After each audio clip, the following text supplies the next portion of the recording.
तौशनी ने जब सुहेल देव को जमीन पर गिरते देखा तो वो सन्न रह गई। वो चीख उठी, सुहेल देव! वो नदी के दूसरी तरफ से जलते हुए पुल पर आ रहे तुर्क तीरंदाज की तरफ मुड़ी। उसने अपना धनुष खींचा, चीखती हुई आगे दौड़ी, एक तीर निकाला और उसे निशाने पर लगाया। इतनी दूरी से चलते हुए लक्ष्य को भेदना आसान नहीं था, क्योंकि निशाना वहां नहीं लगाना है जहां वो लक्ष्य है, बल्कि वहां लगाना है जहां वो लक्ष्य कुछ क्षण बाद होगा। और तौशनी के काम को तेज हवा और मुश्किल बना रही थी, जो तीर की दिशा को भटका सकती थी।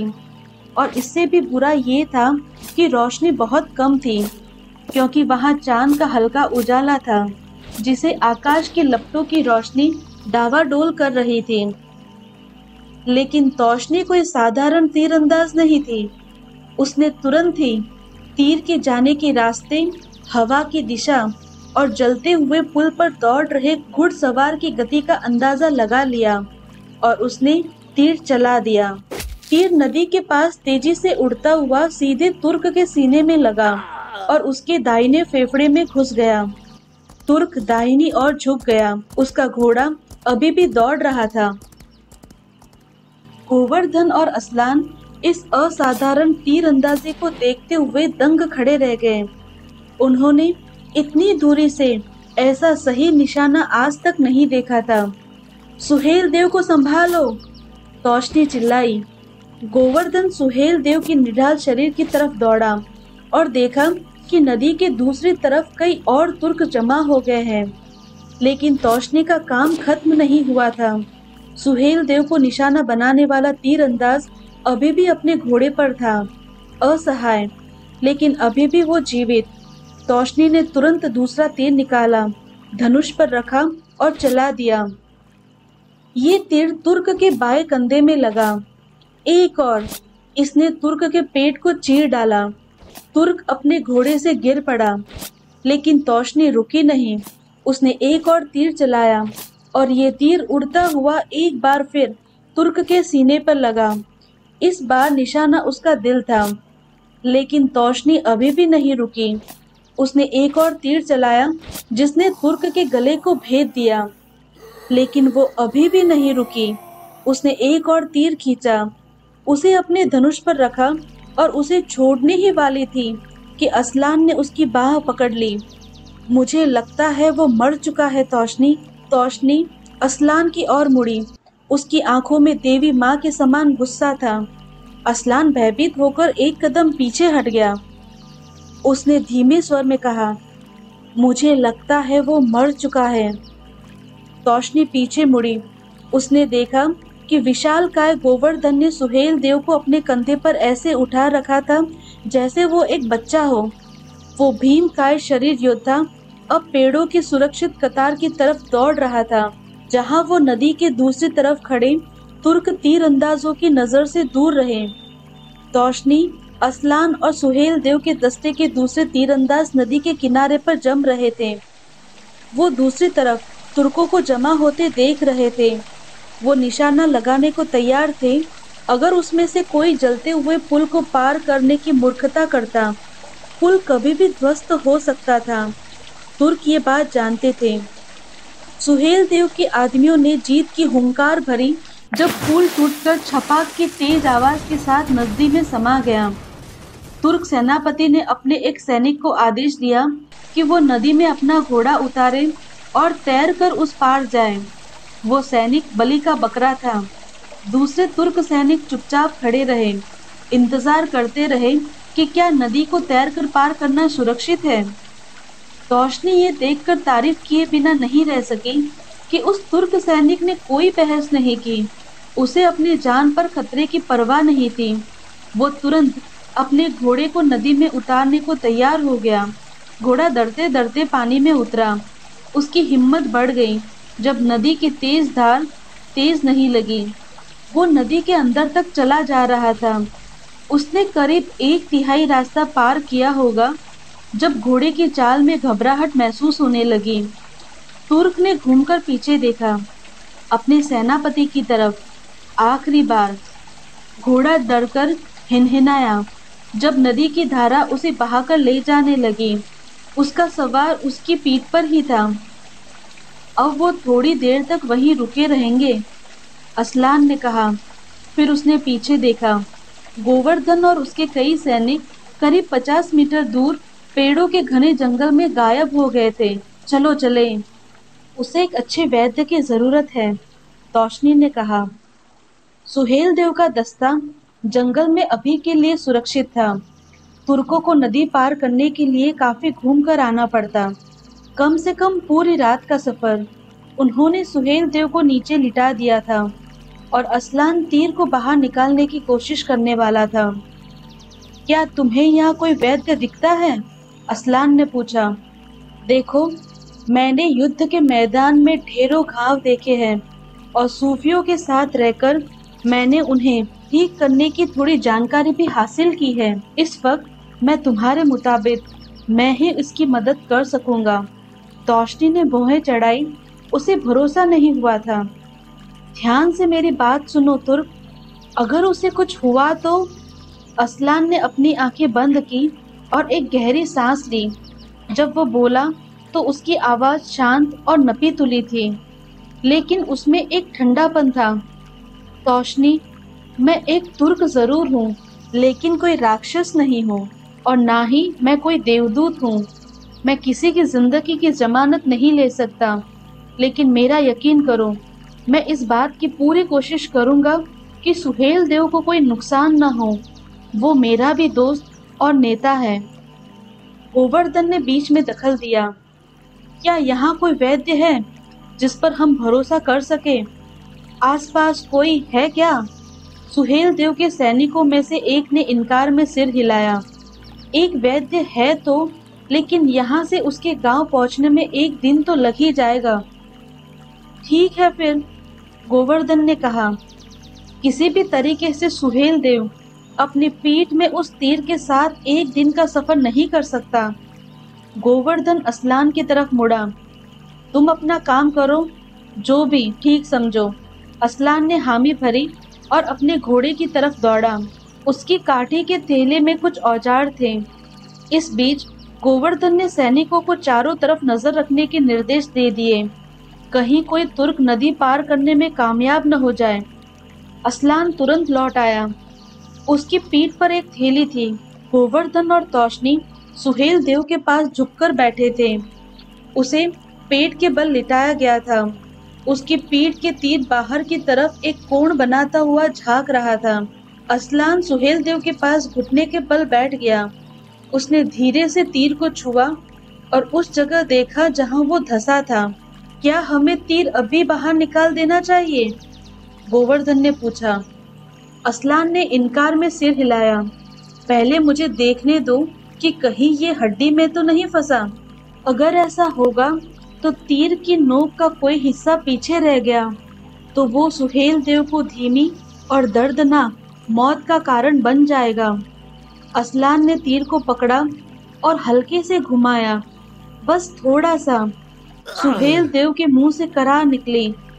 तौशनी ने आवाज सुनकर आंखें मीच ली थी, लेकिन असलान के चेहरे पर संतोष के भाव आए। तीर आसानी से हिल रहा है, असलान ने कहा। ये अच्छी बात है। उसने कपड़े के एक साफ टुकड़े को रोगाणु नाशक घोल में डुबाया, जिसे वो आमतौर पर अपनी काठी के थैले में रखता था, और फिर उसे मोड़कर पट्टी बना ली। उसने इसे गोवर्धन को थमा दिया। फिर उसने चिमटी निकाली और तौशनी को थमाई। मैं चाहता हूँ कि तुम घाव को थोड़ा फैलाओ और खुला रखो। तीर जितनी आसानी से बाहर आए उतना बेहतर है। तौशनी का चेहरा थोड़ा पीला पड़ गया, लेकिन उसने दुखी मन से हामी भरी और चिमटी को घाव में धंसा दिया। सुहेल देव ने कराह भरी और थोड़ा हिला। बस थोड़ी देर और, तौशनी ने सांत्वना भरे लफ्जों में सुहेल देव के सिर को हिलाते हुए कहा। बहुत जल्दी ये ठीक हो जाएगा। सुहेल देव तौशनी की आवाज सुनकर तनाव मुक्त हो गया। असलान ने सांडसी बाहर निकाली, बहुत आराम से। उसने उस घाव के अंदर नीचे की तरफ किया और धीरे धीरे नीचे करता रहा जब तक कि वो तीर के सिरे तक पहुंच न गया। उसने संडासे की मदद से तीर की नोक को मजबूती से पकड़ लिया। जब उसे यकीन हुआ कि तीर की नोक अब नहीं फिसलेगी, उसने उसे बाहर खींच लिया। तीर हल्की सी आवाज के साथ बाहर आ गया। खून तेजी से बहने लगा। असलान ने दवा वाली पट्टी को घाव पर अच्छे से दबा दिया ताकि खून का बहना रुक जाए। ना हड्डी को नुकसान पहुंचा और न ज्यादा खून बहा। वो खुशकिस्मत है। असलान ने घाव को रोगाणुनाशक कपड़े से साफ किया। फिर उसने अपनी थैली में हाथ डालकर एक छोटा सा बटुआ निकाला। उसने इससे घाव की सिलाई करने वाली सुई और गिलोय के पत्ते के रेशे निकाले। मैंने तुम लोगों की थोड़ी आयुर्वेदिक तकनीक भी सीखी है। गिलोय के रेशे सिलाई के लिए सबसे अच्छे होते हैं।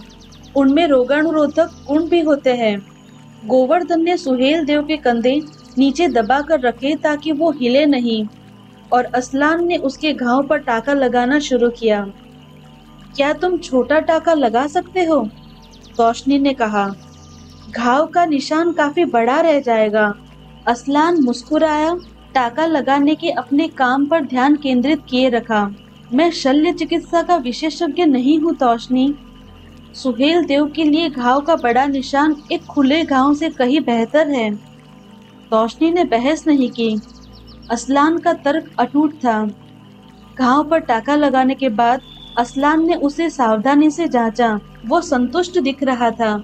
उसने अपनी थैली में हाथ डाला और एक बोतल बाहर निकाली। अब मुझे बस घाव को एक बार और साफ करने की जरूरत है। गोवर्धन ने हवा को सूंघा। ये तो शराब है। तुम तो शराब पीते नहीं, फिर तुम इसे अपने पास क्यों रखते हो? ऐसे मौके के लिए, असलान ने कहा। ये बहुत शक्तिशाली शराब है। ये पीने के लिए नहीं है। ये एक बहुत अच्छी रोगाणुनाशक है। अब उसे पकड़ कर रखना, इससे काफी जलन होगी। उसने घाव को जल्दी से शराब से धोया। सुहेल देव के मुंह से अनायास कराह निकली, लेकिन गोवर्धन ने उसके कंधे को मजबूती से नीचे की ओर दबाए रखा ताकि वो ज्यादा ना हिले और उसके घाव वापस न खुल जाए। बढ़िया है, इससे किसी खतरनाक संक्रमण से बचाव होगा, असलान ने कहा। फिर वो तौशनी की ओर मुड़ा। थैली में से एक लंबे कपड़े का दूसरा टुकड़ा इस्तेमाल करके घाव पर अच्छे तरीके से पट्टी बांध देते हैं। तौशनी ने हामी भरते हुए गर्दन हिलाई। जब उसका काम खत्म हो गया, वो असलान से बोली, वो ठीक तो हो जाएगा ना? असलान ने कंधे उचका दिए। मेरे पास जो चीजें थी उसकी मदद से मैं जो कर सकता था मैंने कर दिया। सुहेल देव जवान और मजबूत है। इंशाअल्लाह वो बहुत जल्दी पूरी तरह स्वस्थ हो जाएगा। धन्यवाद, उसने कहा। वो पल भर के लिए हिचकिचाई, फिर अटकते हुए उसने कहा, मुझे माफ कर दो, मैंने बदतमीजी से बात की थी। कोई बात नहीं, हम दोनों ही उसके बारे में चिंतित थे और तुम सही कह रही थी। हमें एक अच्छे वैद्य के पास जाने की जरूरत है। जब तनाव थोड़ा कम हो गया तो गोवर्धन मजाक किए बिना नहीं रह सका। मेरी बदकिस्मती थी कि मुझे शराब छिपाने की तुम्हारी जगह का पता नहीं था, वरना ये लंबे समय तक नहीं टिकती। असलान धीरे से हंस पड़ा। इसीलिए तो मैंने इसे गुप्त रखा था। सुहेल देव धीरे धीरे जगा। उसकी पलकें बोझिल थी। दर्दनाशक जड़ी बूटियां और उससे भी कड़वी विषनाशक दवाइयों का असर उस पर दिखाई दे रहा था। उसका पूरा शरीर दुख रहा था। उसकी अधखुली आंखों से धीरे धीरे रोशनी अंदर गई। जब उसकी आंखें रोशनी की अभ्यस्त हुई तो उसने अपने पास किसी को देखा। वहां कोई था, कुर्सी पर बैठा हुआ और सोया हुआ। दिन का उजाला पीछे चमक रहा था। उस व्यक्ति के सिर के चारों तरफ एक प्रभा मंडल की तरह, उसे किसी दिव्यात्मा का रूप देता हुआ। क्या? जब उसने अपनी पलकों को तेजी से बार बार झपकाया तो उसकी आंखें थोड़ी और अभ्यस्त हुई और उसे काफी साफ दिखाई देने लगा। वो एक झोपड़ी में एक चारपाई पर लेटा हुआ था। वहां और कोई नहीं था सिवाय एक युवती के जो कुर्सी पर बैठकर सो रही थी। उसके हाथ में एक ठंडी पट्टी थी। साफ था वो उसकी देखभाल कर रही थी और उसकी आंख लग गई थी, शायद थकान के कारण। तौशनी, वो मुस्कुराया, या कम से कम वो मुस्कुराना चाहता था। उसे समझ नहीं आया कि मुस्कुराहट उसके चेहरे पर आई या नहीं। एक बार फिर उसे नींद आ गई। सुहेल देव की आंख खुली। रोशनी मध्यम थी। दीवार में बने एक ताके में बस एक दिया जल रहा था। रात हो गई है, मैं कितनी देर से सोया हुआ हूँ। वो खांसा और फिर एक बार हल्की सी करवट ली। उसे कमरे के एक दूर कोने में किसी के उठने की आवाज सुनाई दी। जब वो शख्स करीब आया तो सुहेल देव ने उसे पहचान लिया। वो तौशनी थी। दर्दनाशक दवाओं का असर कम हो रहा था, लेकिन असहनीय दर्द के बावजूद सुहेल देव का दिल रूमानी अंदाज में धड़कने लगा था, और रूमानी अंदाज से बच पाना मुश्किल था। इकलौते दिए की मध्यम सी रोशनी, खुले दरवाजों से छनकर आती चांद की रोशनी, दूर से आती गांव के पहरेदार के गीत गाने की आवाज, भगवान कृष्ण और देवी राधा के बीच देवीय प्रेम का गीत। ये पहली बार था जब सुहेल देव ने तौशनी को अच्छी तरह से देखा था। उसके बाल खुले थे और चेहरा साफ किया हुआ था। सुहेल देव को वो पहली नजर में आकर्षक लगी थी। हालांकि उस वक्त वो पसीने और धूल से ढकी थी, लेकिन इससे पहले उसे एहसास नहीं हुआ था कि तौशनी का चेहरा आश्चर्यजनक रूप से सुंदर है। सांस लेना मुश्किल हो गया। वो मुस्कुराया, या कम से कम ऐसी कोशिश की। तौशनी के चेहरे पर चिंता के भाव आए। तुम मुंह क्यों बना रहे हो? क्या दर्द बहुत ज्यादा है? क्या मैं और दर्दनाशक दवाओं के लिए कहूँ? नहीं, मैं मुंह नहीं बना रहा हूँ। मैं मुस्कुराने की कोशिश कर रहा हूँ, लेकिन उसके मुंह से ऐसे कोई शब्द नहीं निकला। सुहेल, सुहेल, सुहेल देव नहीं। मुझे अच्छा लगा। उसे फिर से नींद आ गई।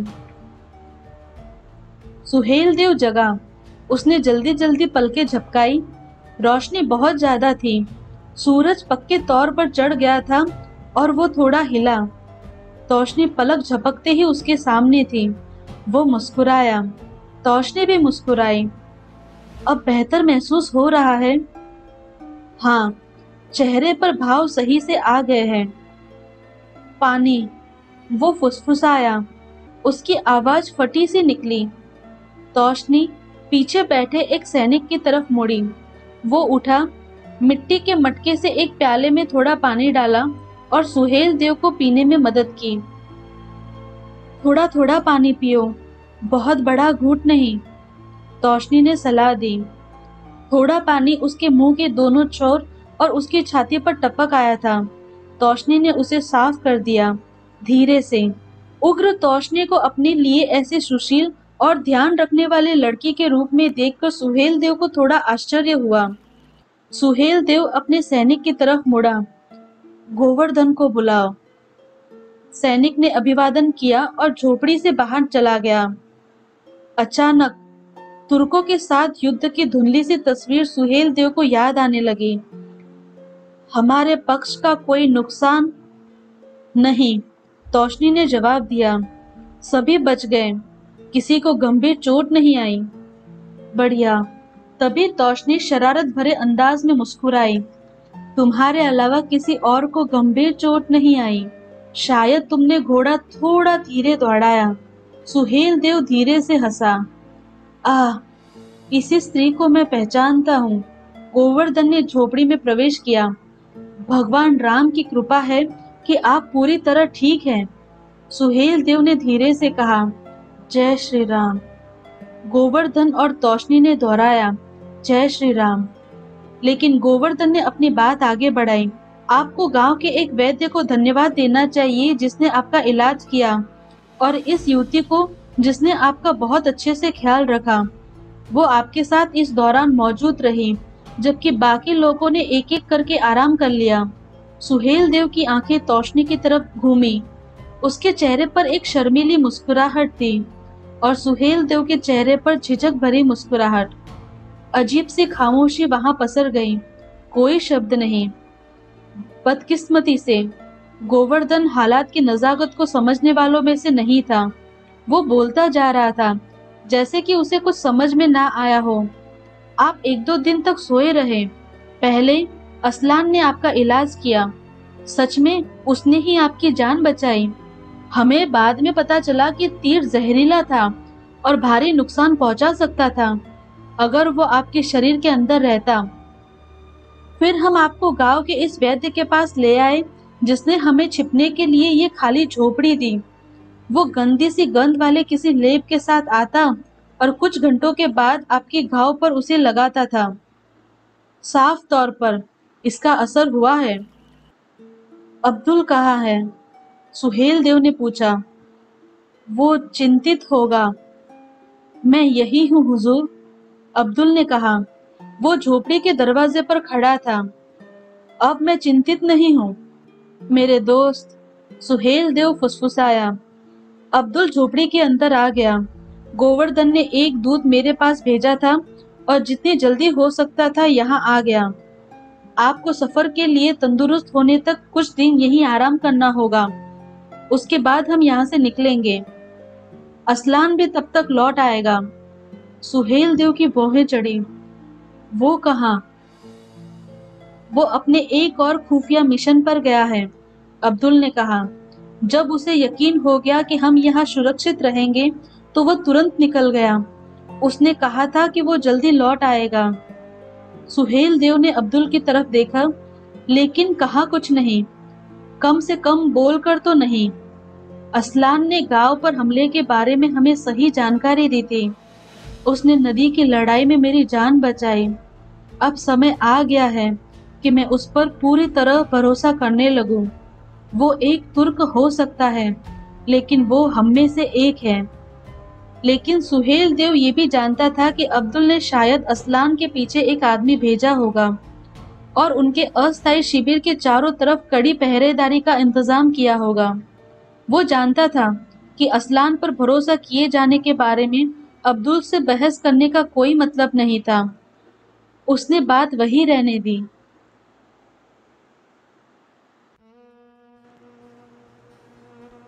अध्याय 16।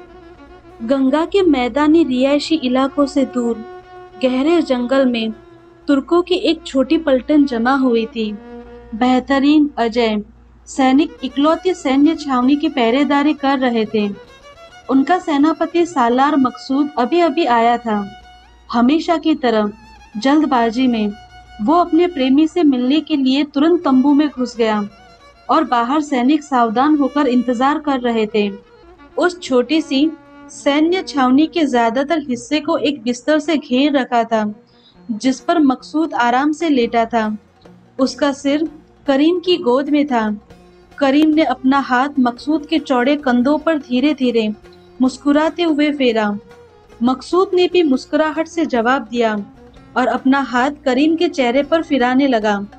मैं तुम्हारी आंखों में अपने आप को हमेशा के लिए भुला सकता हूँ, करीम फुसफुसाया।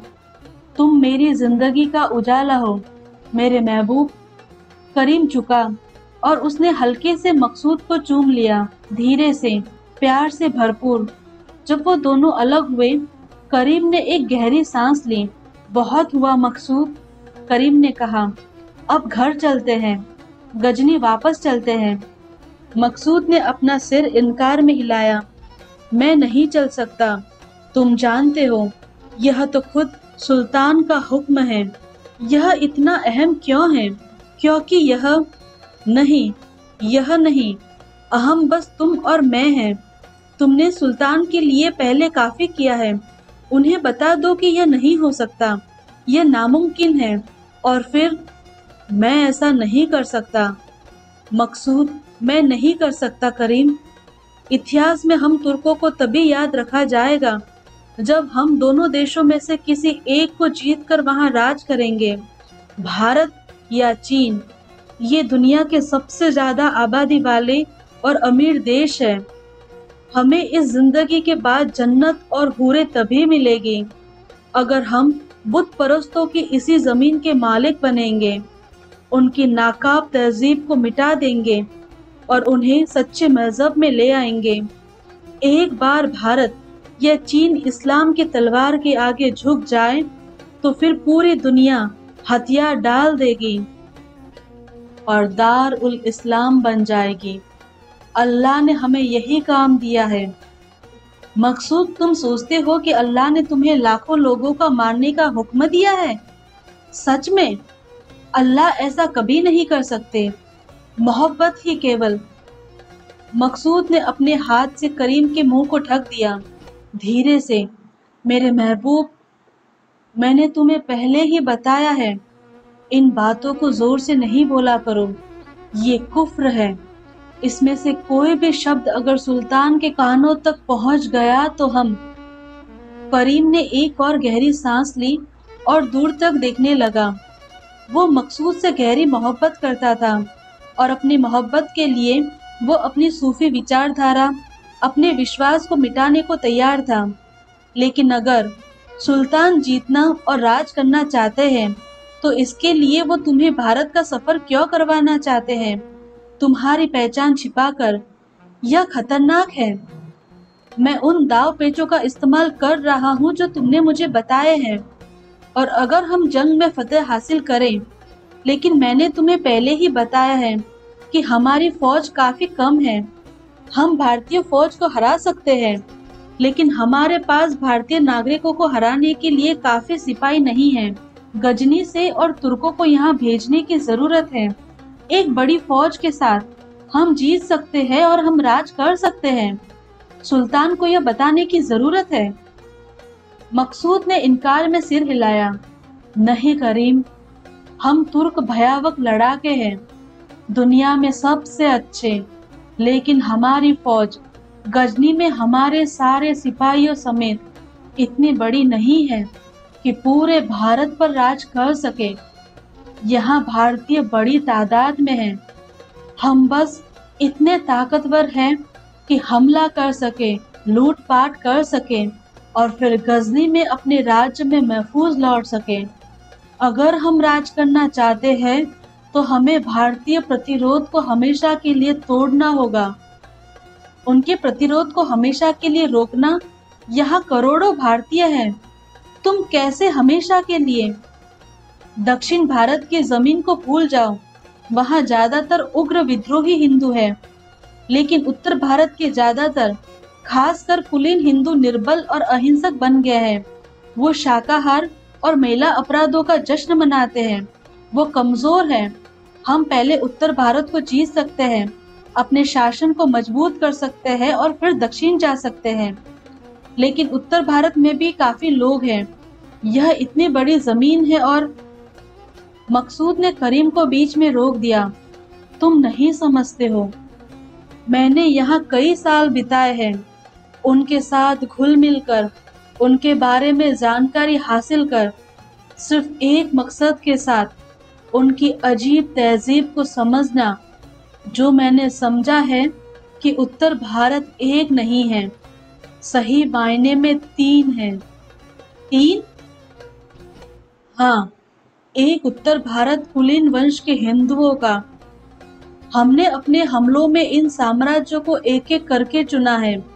युद्ध में, प्रतिष्ठा में, उनकी बेवकूफी भरे नियम कायदों पर इस बात को पक्का करते हैं कि वो हमें हरा नहीं सकते, और वंश को लेकर उनका घमंड ये पक्का करता है कि आम लोग उनके लिए नहीं लड़ते। और दूसरा है बौद्धों का उत्तर भारत। भारत में ज्यादातर बौद्ध व्यापारी समुदाय से है और उनकी सबसे बड़ी ताकत पंजाब, अफगानिस्तान और बंगाल में केंद्रित है। उन्हें हराना सबसे आसान है। वो अहिंसा, प्रेम और सहानुभूति में विश्वास करते हैं। वो वास्तव में सोचते हैं कि चूंकि हम तुर्क कुछ साल पहले बौद्ध थे, हम उनके साथ निर्दय नहीं होंगे। ये कहकर मकसूद भद्दे तरीके से हंस दिया। करीम को यह पसंद नहीं आया, क्योंकि उसके माता पिता बौद्ध थे, जिनसे उसे बचपन में छीन लिया गया था। मकसूद तुरंत समझ गया कि उसने क्या कर दिया है और बात एकदम आगे बढ़ा दी। तीसरा समूह है अकुलीन वंश के हिंदुओं का, उत्तर भारत, किसानों, खेतीहरों, कारीगरों आदि का। और हमारी हुकूमत का असली विरोध यही होगा। मैंने यही समझा है। लेकिन अगर वो लोग अकुलीन वंश के हैं तो वो संगठित नहीं होंगे। उनके प्रतिरोध का कोई नेतृत्व नहीं होगा जिसे तोड़ने की जरूरत पड़े। सच पूछो तो वो लोग हमारे सोच से कहीं ज्यादा संगठित हैं। कुछ अकुलीन वंशों ने अपने राज्य बना लिए हैं और उनमें से कई ऐसे हैं जो ऐसे प्रतिरोध का नेतृत्व कर रहे हैं। एक खास नेता पर नजर रख रहा हूँ। मैं उसके बारे में जानकारी जुटा रहा हूँ। क्या तुम उसे खत्म नहीं कर सकते? खत्म नहीं कर सकते, मकसूद ने पूछा। मैंने इस बारे में सोचा है। ऐसे कई मौके भी थे, लेकिन अगर हम उसे धोखे से खत्म करेंगे तो हम उसे शहीद बना देंगे। एक प्रेरणा जो प्रतिरोध को और ताकतवर कर देगी। दूसरा नेता खड़ा हो जाएगा। हम ऐसा नहीं होने दे सकते। हमें उसे सही वक्त, सही जगह पर मारना होगा। हमें इस नेता को आमने सामने की जंग में हराना होगा, साफ सुथरे ढंग से, जहां हम उसकी मिसाल सबके सामने रख सकते हैं। हमें उसे आमने सामने की लड़ाई में ललकारना होगा और फिर हमें एक एक अनुयायियों को मार डालना होगा, ताकि हम हर उस शख्स में एक ईश्वर का डर पैदा कर सके जो अकुलीन वंश के उस भारतीय नेता जैसा बनना चाहता है। शायद हम उसकी कटी फटी लाश को पूरे उत्तर भारत में जगह जगह दिखाएंगे। शायद उसे सबके सामने यातना देंगे। इससे प्रतिरोध खत्म होगा। फिर हम कयामत के दिन तक हुकूमत करेंगे। करीम शांत रहा। अगर मकसूद के लिए उसका प्यार गहरा नहीं होता तो वो अब तक आतंकित हो चुका होता। वो समझ नहीं सका कि कैसे कोई आदमी एक पल इतने प्यार और परवाह से भरा हो सकता है और अगले ही पल इतना बड़ा राक्षस। मुझे ओजगुर की बात सुननी चाहिए, मकसूद की भलाई के लिए। शायद तब हम। तुमने मुझसे उसका नाम नहीं पूछा मेरे महबूब, मकसूद ने करीम के बालों से खेलते हुए पूछा। माफ करना, करीम ने नरमी से कहा। मेरा ध्यान भटक गया था। कौन है वो आदमी जिस पर तुम्हारा गुस्सा बरसेगा? श्रावस्ती का सुहेल देव। करीम ने उसकी बात जाहिर करने के अंदाज में अपना हाथ लहराया। अभी के लिए सुहेल देव को भूल जाओ। तुम कुछ घंटों में चले जाओगे। मुझे कुछ ऐसा दो जो मुझे याद रहे। और करीम नीचे झुक गया और मकसूद को चूमने लगा। वैद्य पट्टियां बदलने के बाद चला गया। सुहेल देव को इस प्रक्रिया से नफरत थी, क्योंकि इसमें बहुत दर्द होता था। इससे वो अपने आप को कमजोर महसूस करता था। एकाएक उसका शरीर पूरी तरह नाजुक लगने लगता, इतना नाजुक कि हवा के संपर्क में भी उसे ऐसा लगता था कि कोई उसे पंजे मार रहा है। औषधीय मरहम से थोड़ी राहत मिलती थी, लेकिन इतना काफी नहीं था। तौशनी पुरानी पट्टियों को ठिकाने लगाकर कमरे में दोबारा आई। पट्टियां बदलने की इस प्रक्रिया से सुहेल देव की नफरत की दूसरी वजह तौशनी थी। वो उसके सामने अपने आप को कमजोर और असहाय दिखाकर शर्मिंदगी महसूस करता था। वो अपनी चोट के बजाय हर चीज की बात करता। घेरे के बारे में। घेरे के पहरेदार सतर्क और ताकतवर है, तौशनी ने कहा। अब्दुल उसका इंतजाम देख रहा है। उनके बारे में भूल जाओ। तुम्हारा दर्द कैसा है? मैं ठीक हूँ। मुझे लगता है मैं कल से घुड़सवारी कर सकता हूँ। तौशनी मुस्कुराई। हाँ, तुम पक्के तौर पर कर सकते हो। उसने एक प्याला आगे बढ़ाया। लेकिन अभी के लिए इसे पियो। क्या है ये? इसे वैद्य ने बनाया है। इससे तुम्हें अच्छी नींद आएगी और घाव को जल्दी भरने में मदद मिलेगी। सुहेल देव ने चुपचाप उस जोशानदे को पी लिया। उसने अपने हाथ के पीछे के हिस्से से धीरे से अपना मुंह पोंछा और बुदबुदाया। हाँ, मैं घुड़सवारी कर सकता हूँ। बिल्कुल तुम कर सकते हो। घेरे के पहरेदार चिंता मत करो, सो जाओ। हाँ, अब्दुल ख्याल रखेगा। सुहेल देव की आंखें धीरे धीरे बंद होने लगी और उस पर नींद हावी होने लगी।